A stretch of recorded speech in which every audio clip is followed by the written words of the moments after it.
I used to think I had to look fit before I could even step foot into the gym. Like if I didn't already have abs or know what I was doing, I didn't belong in there. And I read a Bible story which kind of flipped this entire mindset upside down for me. And you probably know it. It's a story of David and Goliath. So let me actually set this up on a whiteboard. So just got this set up. Here's the setup. So on one side you have, let me move these headphones. Ugh. All right. So on one side you have Israel's army, and then the other side you have, y'all can see this, right? And then on the other side you have Goliath. And so let's just say you got like a bunch of people here, boop, boop, boop. All these like little circles are people. And then Goliath, you have like one huge person, which is Goliath. And then obviously like his army too. Let's just say you got Israel's army. Cool. You guys can see this. So obviously on the setup you have Goliath, who is a giant. You know, he's a trained warrior. He has like all the armor. And then you have Israel's army on this side. And these guys are like just paralyzed with fear. So they're not moving. And then this kid shows up. His name is David. He's not a soldier. He's not ripped or anything. He's literally just like a shepherd boy. So he carries like, you know, he's used to dealing with sheep and stuff. And David steps up and no one believes in him. Literally, his side doesn't believe in him. And then even the Goliath side doesn't believe in him either. So literally no one believes in him. You know, he doesn't necessarily look the part. He doesn't look like he's someone who could take out Goliath, because obviously, like I said, Goliath, he's like a champion on the other side. But anyways, David steps up and he's like, oh, the Lord who delivered me from the lion and the bear will also deliver me from this Philistine, when talking about Goliath. And so he wasn't necessarily relying on like what he looked like. He was relying on what he knew and what he'd already overcome. So obviously in the past he had different trials and tribulations that God helped him overcome. And that's what he was relying on mainly, as opposed to relying on kind of like just what he looked like. And that's how a lot of us treat our fitness. You know, we see our own Goliaths when it comes to different challenges that we're facing in our fitness, and we kind of just freeze up, just like the army who refused to take action and actually fight against Goliath. Obviously, Goliath was going crazy, right? Like in the fight and in the whole war, like this guy's killing people like left and right. Like he's killing people easily. I think according to like historical data and whatever, Goliath was probably listed as like 9'9". So imagine like a 10-foot tall man, super strong, trained, skilled. Like just imagine fighting against him. You know what I mean? And this is like back in the day where I guess being over 6 foot tall probably wasn't as common. But like now imagine seeing someone who's like 10 foot tall and you have to fight against that. Like, yeah, like no way. And he's probably just as good, if not better than you, when it comes to your hand to hand skills, or like your sword skills. Like you're definitely not winning that fight. And the whole point of what I'm trying to say is that I think this is how a lot of us treat our fitness. We see our own Goliaths in different aspects of our fitness, and we kind of freeze up. And the different Goliaths might be things like whether it's like the shredded guys at the gym, or maybe the fear of failure, or the belief that we're not actually ready to get started. But what I'm trying to say is that God never told you to wait until you're confident to go to the gym. He didn't tell you to wait until you feel ready. He just told you to move. I think there's a couple key principles to take away here. Confidence doesn't come first, action does. And then the next thing is, so obviously confidence doesn't come first. It's always action that comes first. If you wait until you are confident, you're probably never going to start, because I don't think anyone ever starts off confident. You build confidence through action and through repeating something over and over and over and over and over, and actually feeling confident in the ability of you to actually repeat or to perform said thing.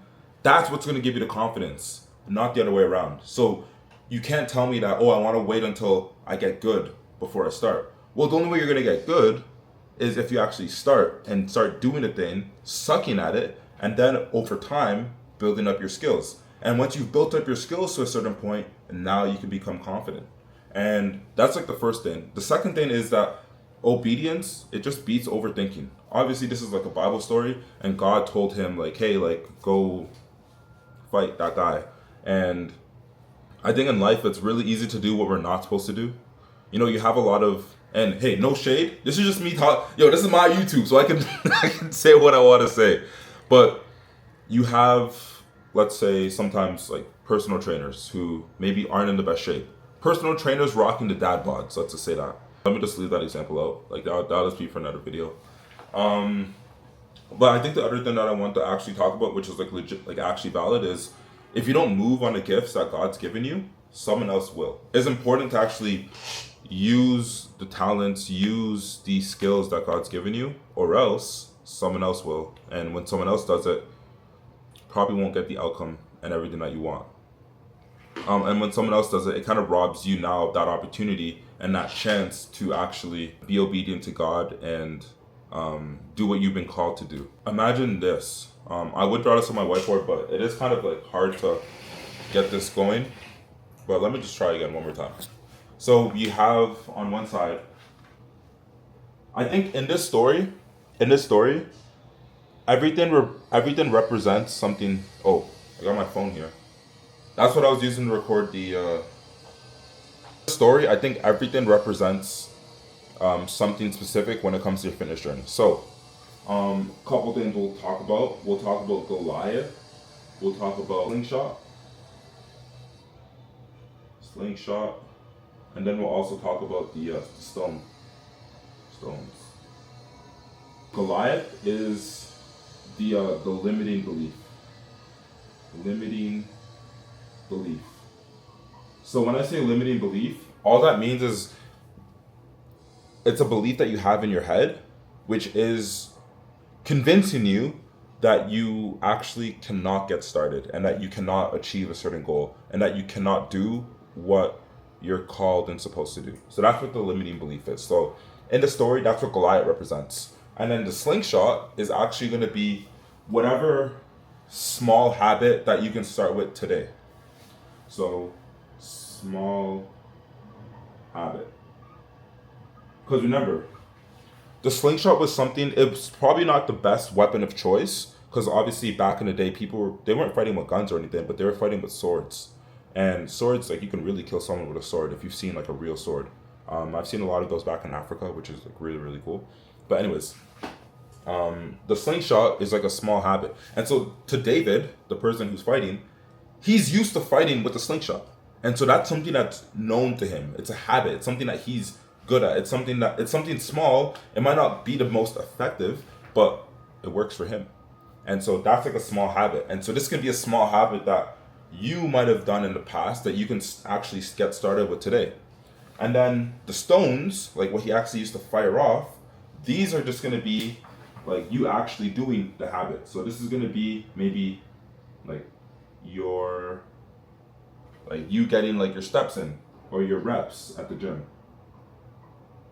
Your reps at gym, logging meals, hitting steps, hitting your step goals. All I'm trying to say is that you need to actually look at your limiting belief or look at your Goliath in your life. Look at your slingshot, which is like your weapon of choice. What have I done in the past that has allowed me to actually overcome certain things? And then the stones that which you fire off, which you actually need to fire off if you want to kill Goliath, is you just have to start doing the small things. And so these small things is like you getting the reps in at the gym, or you actually going on a walk, or you actually logging some of your meals. That's kind of what you need to get started. And when I first started like this whole fitness journey, I didn't necessarily like look the part. I explained exactly why I started in this video called My Story on my page. I didn't necessarily like look the part, right? Like I did kind of feel like an imposter a little bit, but something in me also said that like, yo, God, let this happen for a reason. This pain, he gave you the strength for a reason. These gifts, it's now my job to actually step into the fight, and I shouldn't just wait until I'm ready. I should actually just go into it. And looking back, I didn't necessarily have the perfect plan. I didn't need the perfect plan. I just needed the courage, the guts, the confidence to kind of keep showing up, even though I didn't know what I was doing fully. And that's what actually got me to where I am today when it comes to my health and fitness. So if you're watching this right now and you're feeling stuck and you're thinking, oh, I'll just start when I feel more ready, I need you to just listen. Like the Goliath that you have, like the Goliath that God's put in your life in front of you, he didn't put it there to scare you off. He put it there for you to grow. So all you need to do and what you're called to do is to grab your slingshot and to actually take that shot. You might miss the first few times, but the cool thing about like the fitness journey is that as long as you don't quit, you can't lose. I think that applies to like literally anything in life. Like as long as you don't quit, you can't lose. But eventually you'll drop the giant. But the thing is, the only way the giant dies is if you actually kill it. And the only way you kill it is if you pick up the slingshot, aka your habits, and you attack with the stones, aka going on your first walk, or logging your food, or tracking your protein, or tracking how many calories you burn, or actually walking to the gym or getting into the gym.